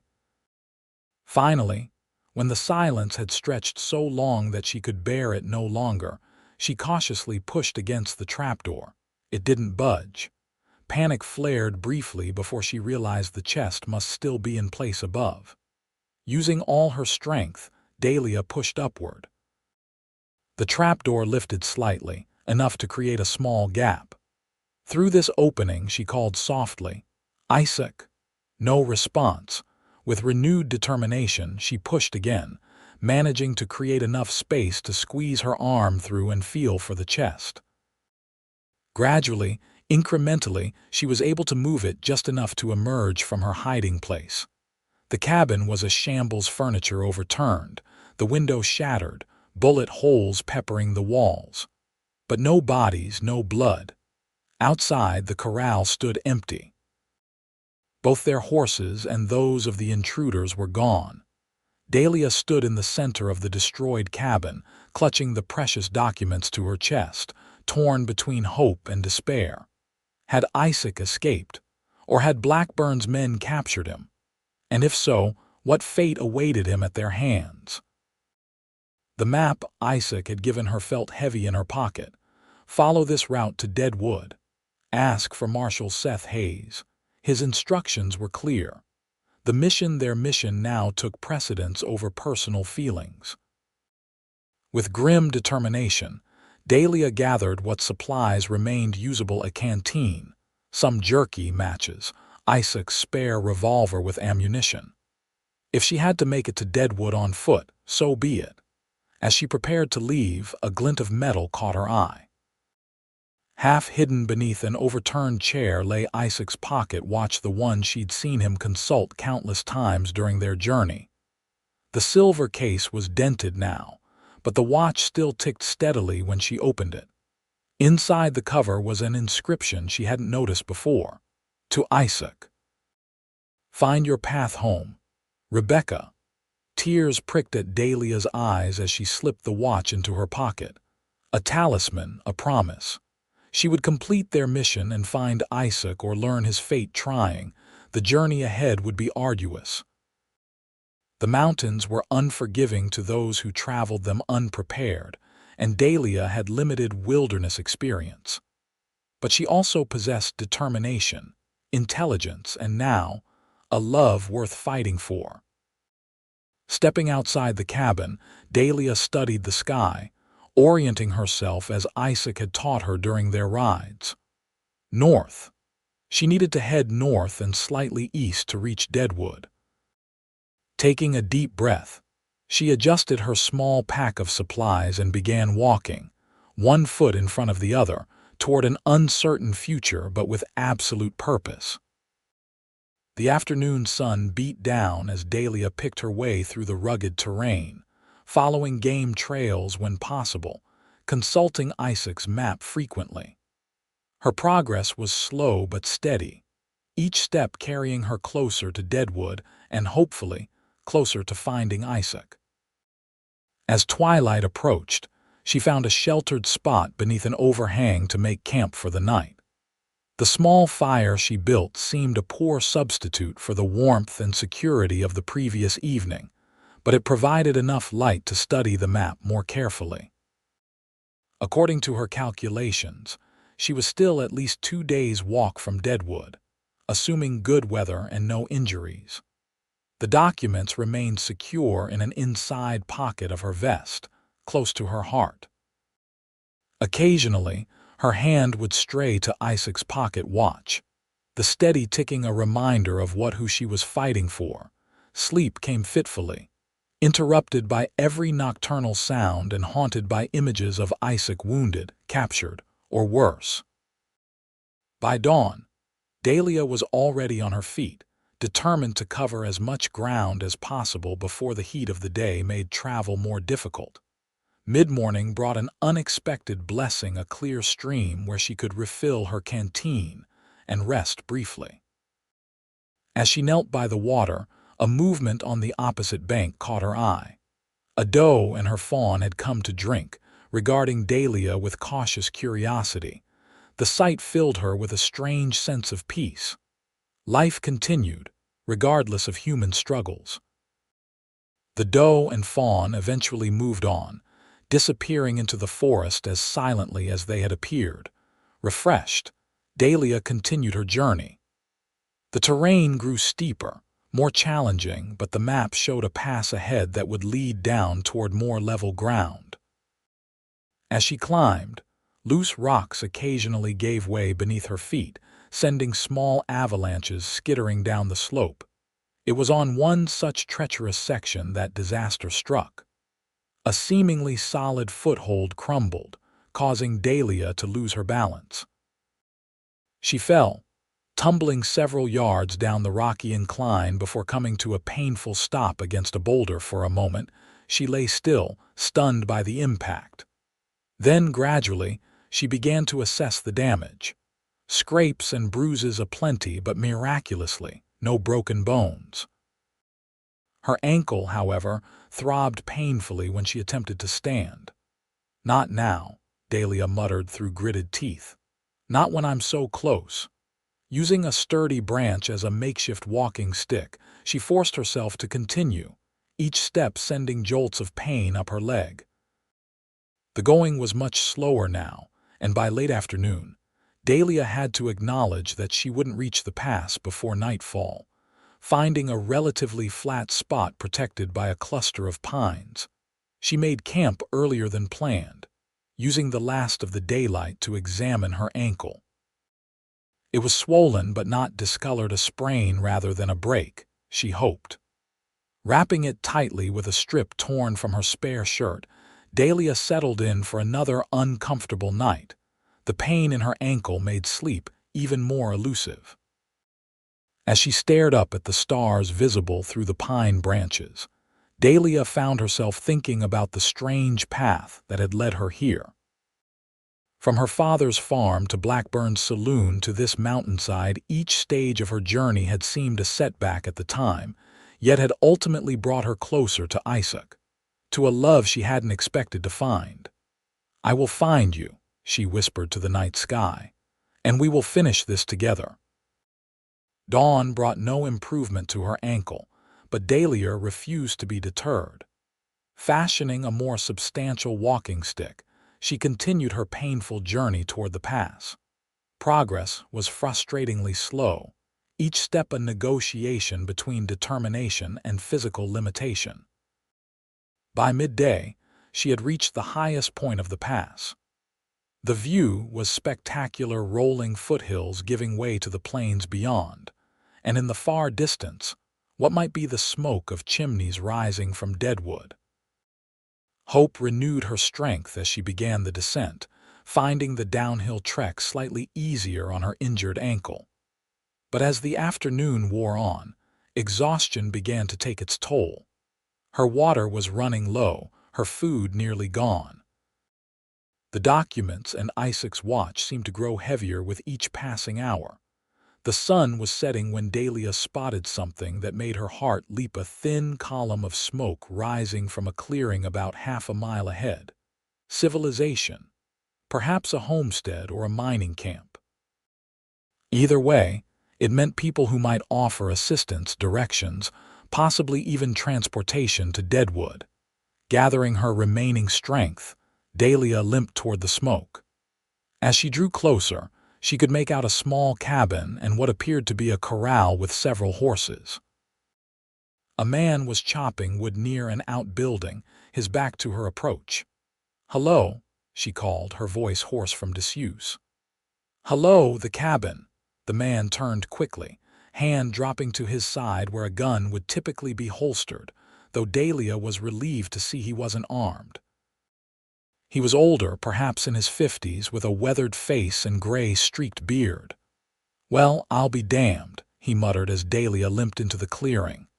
"Where'd you come from, girl?" "The mountains," Dahlia replied, gesturing vaguely behind her. "I'm trying to reach Deadwood. Is it far?" The man studied her with open curiosity, taking in her trail-worn appearance and obvious injury. "About 10 miles still. You look like you could use some rest and food before trying to cover that distance, especially with that ankle." He gestured toward the cabin. "Name's Howard Jenkins. Got a stew on the fire and coffee that ain't too terrible. You're welcome to both." Relief washed over Dahlia. "Thank you, Mr. Jenkins. I'm Dahlia Armstrong." Inside, the cabin was simple but comfortable, similar to the trapper's shelter she'd shared with Isaac but larger, with separate sleeping and living areas. A pot of something savory smelling bubbled over the hearth fire. Sit," Howard urged, pulling out a chair at the rough-hewn table. "Put that foot up." "Martha, that's my wife. She's gone to her sister's in town for a few days, but she left plenty of food. Always does, worrying I'll waste away without her watching over me." He chuckled, ladling stew into a bowl for Dahlia. As she ate, Howard asked few questions, seemingly content to let her volunteer information at her own pace. Dahlia was grateful for his discretion, but also aware that she needed to assess whether this stranger could be trusted with her true purpose. "Those are fine horses you have," she commented between spoonfuls of the surprisingly delicious stew. "You raise them?" Howard nodded, pleased by her observation. "Yep, small operation, but the cavalry at Fort Meade buys most of what I can produce. Good, sturdy mounts with stamina." This information tilted the scales in favor of trust. A man with a legitimate business and military contracts was unlikely to be in Blackburn's pocket. "Mr. Jenkins," Dahlia began carefully, "I need to reach Deadwood as quickly as possible. It's a matter of some urgency. Would you be willing to sell or loan me one of your horses? I can pay once I reach town." Howard studied her thoughtfully. "Must be mighty important business to have you crossing those mountains alone and injured." When Dahlia didn't elaborate, he nodded slowly. "Don't need to know your particulars, Miss Armstrong, but I make it a point not to send folks, especially young women, into potential trouble without understanding what I'm contributing to." Dahlia considered her options. The truth was complex and potentially dangerous, but instinct told her this gruff but kind man could be trusted. "I'm carrying evidence," she said finally. "Documents that prove a powerful man named Victor Blackburn has been operating illegal businesses across the territory, saloons that are fronts for much worse activities. These papers need to reach Marshal Hayes in Deadwood." Recognition flickered in Howard's eyes at Blackburn's name. "Nasty piece of work, that one. Heard rumors about his operations. He leaned forward. Where's the fella who was helping you? Don't tell me you started this journey alone. His name is Isaac Jameson, Dahlia replied, her voice catching slightly. We were separated when Blackburn's men found us at a cabin in the mountains. I don't know if he escaped or was captured, but he made me promise to deliver these documents regardless. Howard was quiet for a long moment, digesting this information. Finally, he stood. You finished that stew. I'm going to saddle my best mare for you. She'll get you to Deadwood by morning if you can stay in the saddle with that ankle. Relief flooded through Dahlia. Thank you. I can't tell you what this means. One condition, Howard said, pausing at the door. You tell Hayes to send word back here when you're safe. Martha will have my hide if I send an injured woman off alone and don't make sure she arrived in one piece. I promise.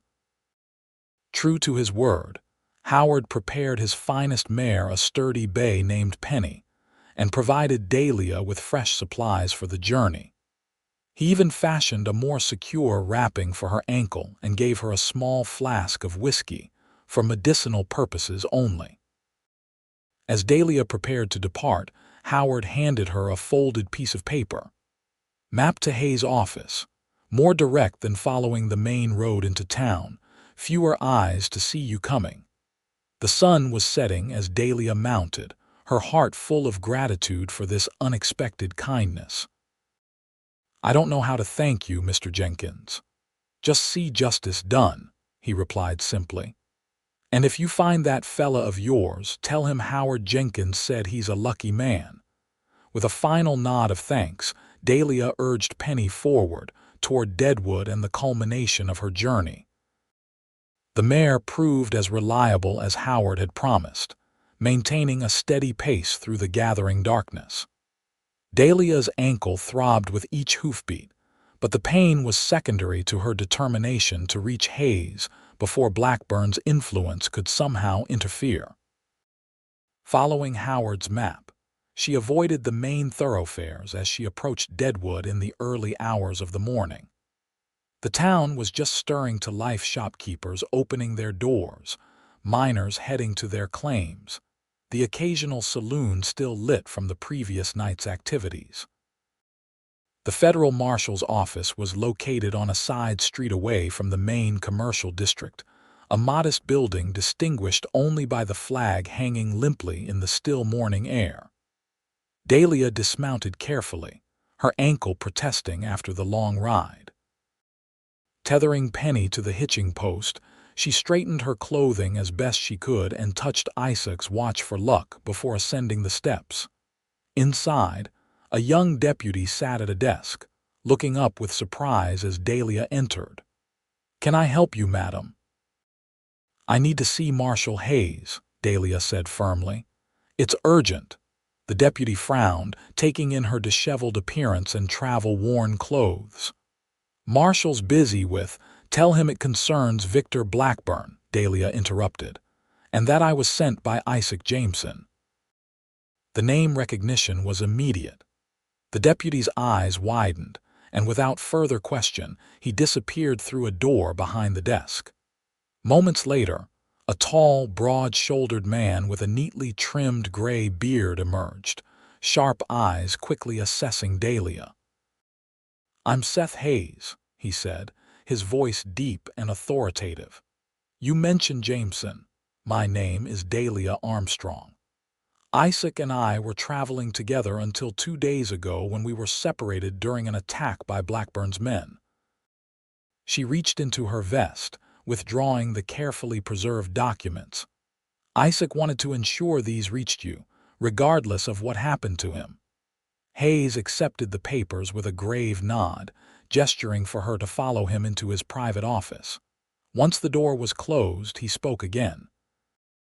"I've known Isaac Jameson for 15 years.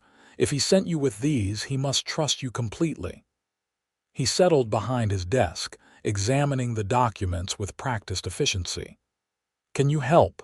Dahlia asked, remaining standing despite the pain in her ankle. "Can you stop Blackburn?" Hayes looked up from the papers, his expression hardening. With what's in these documents? Absolutely. Blackburn's operation crosses territorial lines, which puts it under federal jurisdiction. I've been building a case against him for months, but lacked concrete evidence connecting him directly to the criminal activities. He held up one of the papers. This financial ledger alone is enough for an arrest warrant. Relief washed over Dahlia, so intense that her knees nearly buckled. Hayes noticed immediately, moving around the desk to help her into a chair. "You're injured," he observed, "and exhausted. When did you last eat or sleep properly?" "It doesn't matter," Dahlia insisted. "What matters is finding Isaac." "He was at a trapper's cabin in the Big Horns when Blackburn's men found us. He created a diversion so I could escape with the documents. I don't know if he was captured or if he managed to get away." Hayes' expression grew serious. If Blackburn's men took him, they'd bring him back to Hill City. "That's where Blackburn is currently operating." "Then that's where I need to go," Dahlia said, attempting to stand. Hayes gently but firmly pressed her back into the chair. "You'll do no such thing, not alone and not in your condition." He moved to the door, calling for the deputy. "Jenkins, get Dr. Miller here to look at Miss Armstrong's ankle, and have Mrs. Hayes bring some proper clothes and food." He turned back to Dahlia. "My wife keeps rooms above the office for witnesses under protection. You'll stay there while I organize a proper response to this situation." "But Isaac will be my top priority," Hayes assured her. "But rushing in without preparation would endanger him further if he is indeed Blackburn's prisoner. I need a few hours to gather men and formulate a strategy." Recognizing the wisdom in his words, Dahlia nodded reluctantly. "There's one more thing.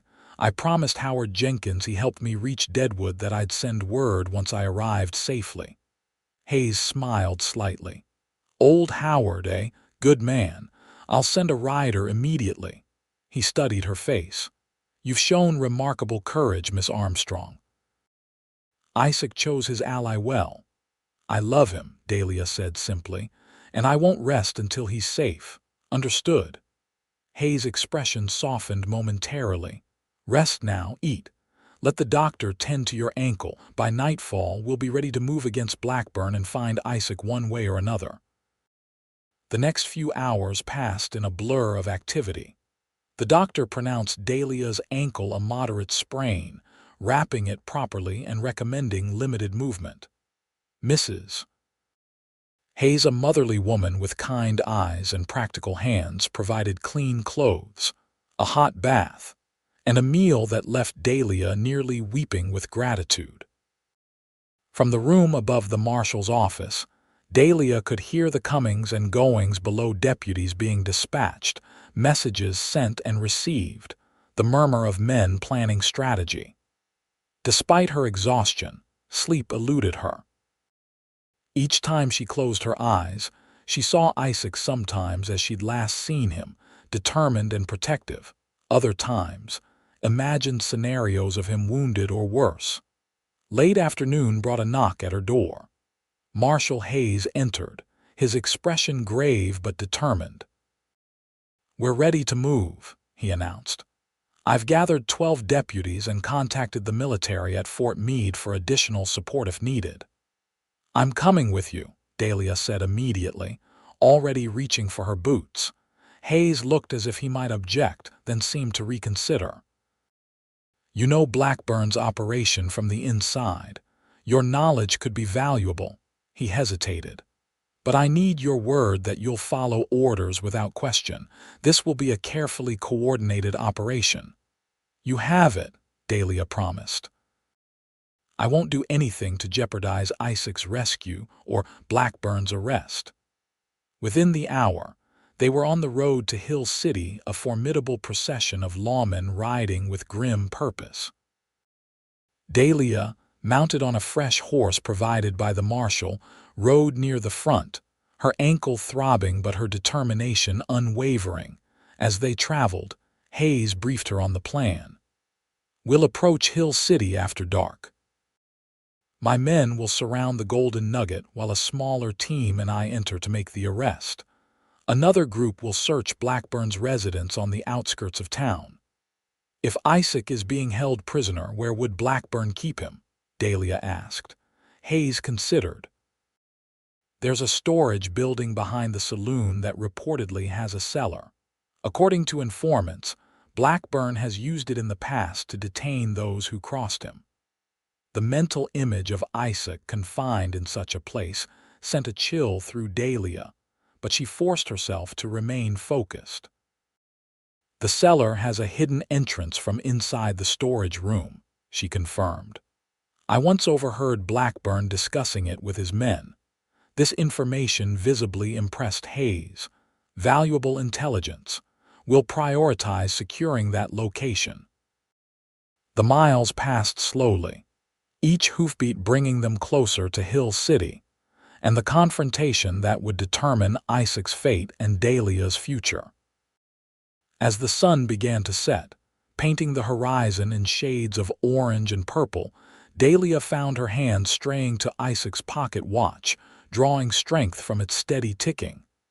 We'll find him, Hayes said quietly, noticing the gesture. One way or another. Darkness had fully descended by the time they reached the outskirts of Hill City. Hayes called a halt, gathering his men for final instructions. Dahlia listened intently. Memorizing her role in the operation, she would accompany Deputy Marshal Clark to the storage building, guiding him to the hidden cellar entrance while Hayes and his main force confronted Blackburn in the saloon. Remember, Hayes concluded, his voice carrying authority without being raised. Blackburn is to be taken alive. We want him to face justice in a court of law, not make him a martyr to his followers. The men nodded grimly, checking weapons and adjusting equipment. Dahlia took a deep breath, steadying her nerves. After all the miles, all the danger, the moment of reckoning had arrived. They entered Hill City silently, splitting into predetermined groups. Dahlia and Deputy Clark, accompanied by 2 additional deputies, made their way around to the back of the Golden Nugget. The familiar alley where Isaac had been waiting with horses just days earlier now seemed alien and threatening in the darkness. The storage building loomed before them, its windows dark. Clark signaled for the others to take positions covering the exits while he and Dahlia approached the door. It's locked, he whispered after testing the handle. There's a key kept under that barrel, Dahlia replied, pointing. Her months working at the saloon provided knowledge that now proved invaluable. With the key retrieved, they entered cautiously. The interior was cluttered with crates and barrels, making navigation difficult in the dim light filtering through dirty windows. The cellar entrance is beneath that large rug, Dahlia whispered, pointing to a corner where a faded carpet partially covered the wooden floor. Clark nodded, signaling for her to stay behind him as he approached. Carefully, they moved the rug aside, revealing a trapdoor with an iron ring handle. Stay here, Clark instructed as he drew his pistol. If there's trouble, call for the others. Before Dahlia could respond, a voice spoke from the shadows behind them. I wouldn't go down there if I were you, lawman. They spun to find Victor Blackburn himself emerging from behind a stack of crates, a revolver pointed steadily at Clark's chest.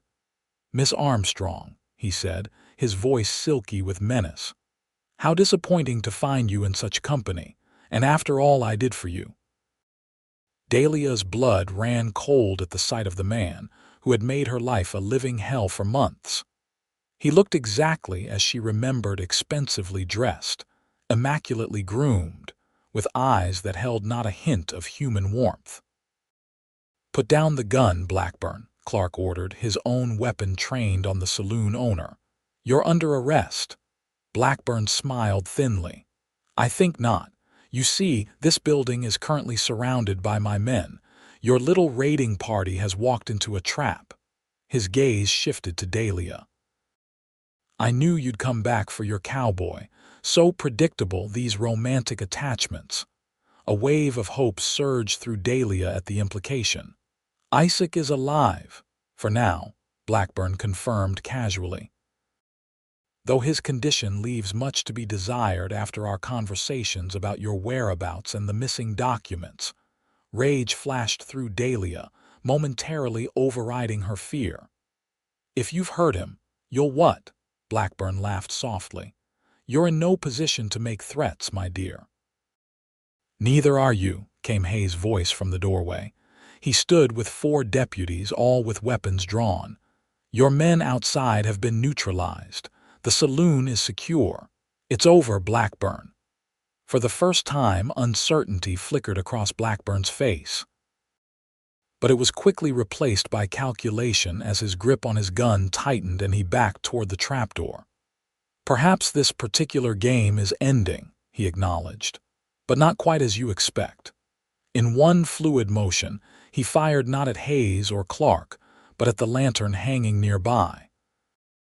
As it shattered, kerosene spread and ignited, creating an instant barrier of flames between Blackburn and the lawmen. In the confusion, he wrenched open the trapdoor and disappeared into the cellar below. Isaac, Dahlia cried, lunging forward only to be restrained by Clark. We'll get him, Hayes promised, already organizing his men to contain the fire while establishing a perimeter around the building. Clark, take 2 men and circle around to the external cellar entrance. Dahlia, show them where it is. This way, she said urgently, leading them outside and around to a sloped storm door partially hidden by barrels and debris. Clark and his men positioned themselves on either side of the entrance, weapons ready. Stay back, he ordered Dahlia as they prepared to breach the door.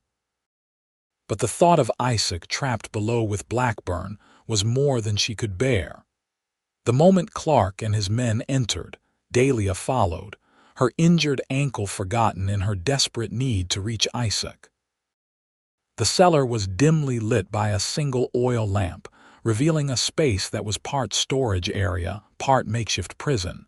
And there, chained to a support beam, was Isaac. Dahlia. His voice was hoarse, disbelieving. No, you need to leave. How touching, Blackburn sneered from where he stood behind Isaac, gun pressed to his prisoner's head. The faithful lover returns. Clark and his deputies had their weapons trained on Blackburn, but the standoff was precarious. Any shot risked hitting Isaac instead. It's finished, Blackburn, Clark stated firmly. The building above is burning. Your men are in custody. There's no escape. Perhaps not, Blackburn agreed with eerie calm, but I can still ensure that certain parties don't live to celebrate my downfall. He pressed the gun harder against Isaac's temple. Dahlia stepped forward, ignoring Clark's warning gesture. Let him go, she said, her voice steadier than she felt. It's me you want. I'm the one who took the documents, who ruined your plans. Blackburn's eyes narrowed. Indeed you did. And for that you deserve special consideration. His smile was terrible to behold. Perhaps I'll take you with me after all, as originally planned. No, Isaac struggled against his chains, earning a vicious blow to the head from Blackburn's gun. Stop, Dahlia cried, moving closer still. I'll go with you willingly. Just don't hurt him anymore. Blackburn seemed to consider this proposition, his attention momentarily diverted from Isaac and the deputies. It was the opening Dahlia had been creating. With lightning speed, she drew the small revolver Flora had given her from where it was hidden in her boot. Before Blackburn could react, she fired a single, perfectly placed shot that struck his gun hand. Blackburn screamed in pain and outrage as his weapon clattered to the floor. In an instant, Clark and his men were on him, subduing him despite his frantic struggles. Dahlia rushed to Isaac, her hands shaking as she examined his battered face. Keys, she demanded of the deputies. We need the keys to these chains. One of the men found them hanging on a nail nearby. As Isaac was freed, he nearly collapsed, weakened from his ordeal. Dahlia supported him as best she could, her heart breaking at the evidence of what he'd endured: bruises, cuts, a swollen eye. "You came back," he murmured, leaning heavily against her. "I told you to go to Hayes." "I did," she replied, tears streaming freely now.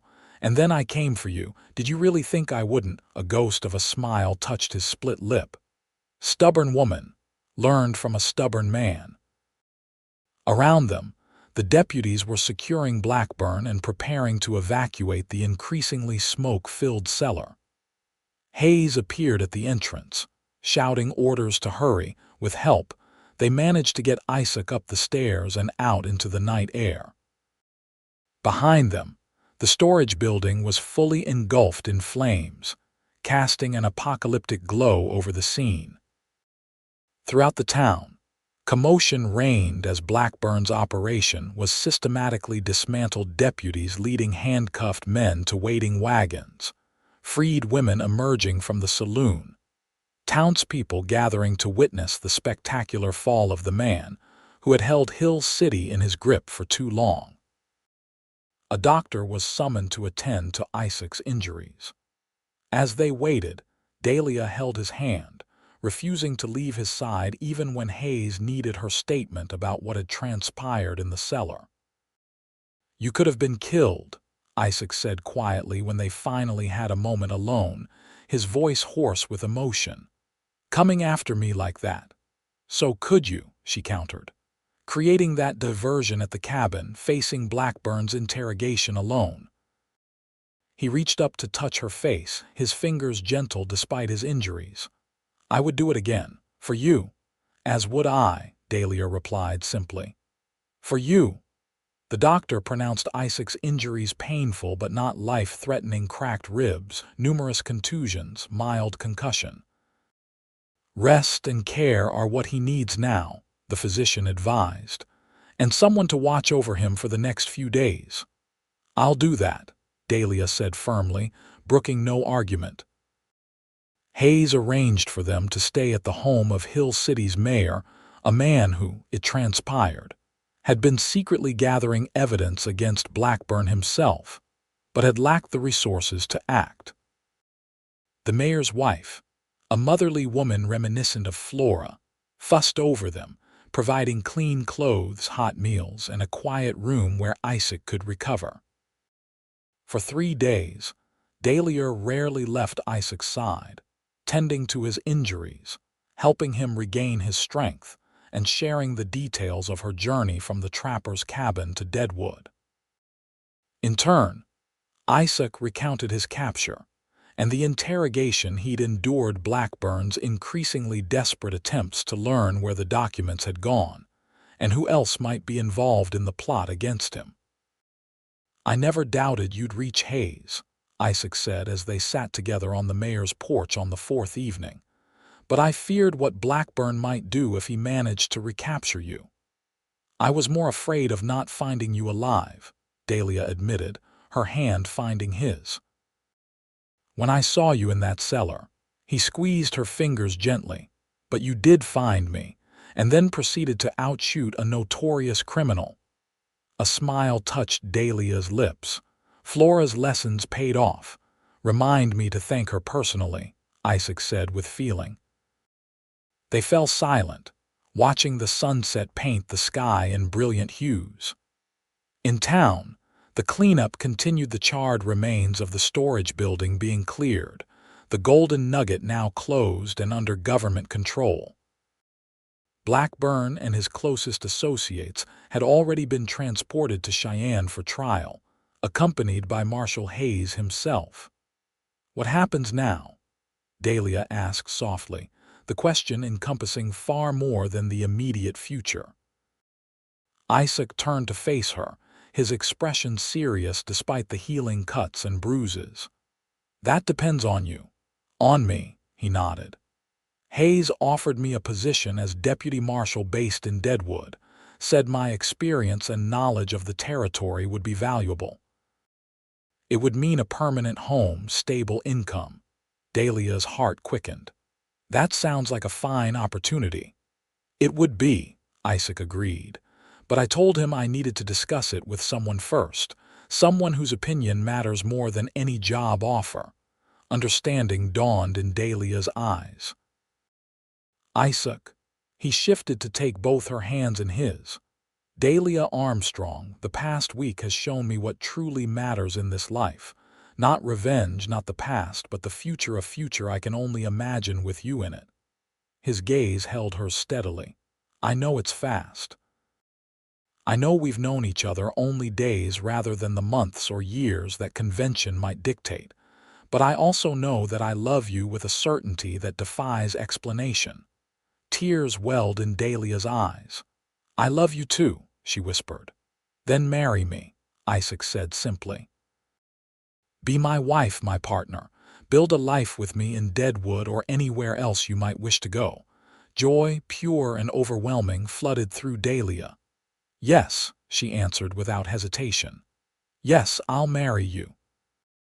His smile was radiant as he leaned forward to seal their engagement with a kiss gentle due to his healing lip, but no less passionate for its tenderness. There's something else, he said when they parted. Hayes received a telegram from Sam and Flora yesterday. They're safe, thanks to reinforcements from neighboring ranches. They've invited us to return for a proper visit once everything settles. Relief washed over Dahlia at this news. I'd like that. They're good people. The best, Isaac agreed. And they'll be our family now, along with whoever else we might gather along the way. He touched her cheek gently. Perhaps even children of our own someday if you want them. I do, Dahlia said softly, imagining a future that had seemed impossible just weeks ago. Very much. They were married a month later in Deadwood's small church, with Marshall Hayes giving the bride away and Sam and Flora Miller making the journey to stand as witnesses. Dahlia wore a simple cream dress that Flora had helped her select, and Isaac, fully recovered from his injuries, stood tall and proud in a new suit that couldn't quite disguise the cowboy beneath its civilized exterior. The ceremony was brief but meaningful, their vows spoken with a depth of conviction that moved even the usually stoic minister. Afterward, a small reception was held at Hayes' home, where the marshal surprised them with a wedding gift, the deed to a modest house on the outskirts of Deadwood, close enough for Isaac's deputy duties, but with enough land for Dahlia to perhaps resurrect some of her father's horse-breeding knowledge. Can't have my best deputy living above the jailhouse, Hayes explained gruffly when Isaac tried to object to such generosity. Consider it an investment in the future of law enforcement in this territory. That night, as they stood on the porch of their new home, the stars brilliant overhead, Isaac wrapped his arms around Dahlia from behind, pulling her close against his chest. Happy? He asked softly, his breath warm against her ear. More than I ever thought possible, she replied, leaning into his embrace. It's strange to think that all this began with a desperate escape through a saloon's back door. And a cowboy waiting with horses in the alley, Isaac added, turning her in his arms to face him. The best decision I ever made, being there that night. For both of us, Dahlia agreed, rising on tiptoes to kiss him. As their lips met, Dahlia marveled at the journey that had brought them to this moment, from captivity to freedom, from fear to hope, from strangers to lovers. Their path had been unconventional, dangerous and brief by society's standards. But in the wild territory where they had found each other, such conventions held little meaning compared to the truth they had discovered. That sometimes the heart recognizes its match in an instant, and all the time that follows serves only to confirm what it already knows. In the years to come, their story would become something of a legend in Deadwood, the saloon girl and the cowboy who brought down Victor Blackburn's criminal empire. Isaac would rise to become marshal himself after Hayes retired, respected for his fair-mindedness and unwavering integrity. Dahlia would establish a small music school, teaching piano to the children of miners and merchants alike, while also breeding horses that became known throughout the territory for their intelligence and stamina. They would welcome 3 children of their own 2 sons, and a daughter raising them with stories of courage, justice, and the transformative power of love. And on quiet evenings, when the children were asleep and the house was still, Isaac and Dahlia would sometimes sit on their porch, watching the stars and remembering the night that had changed everything when a woman escaped a saloon through the back door, and a cowboy was waiting with a horse in the alley.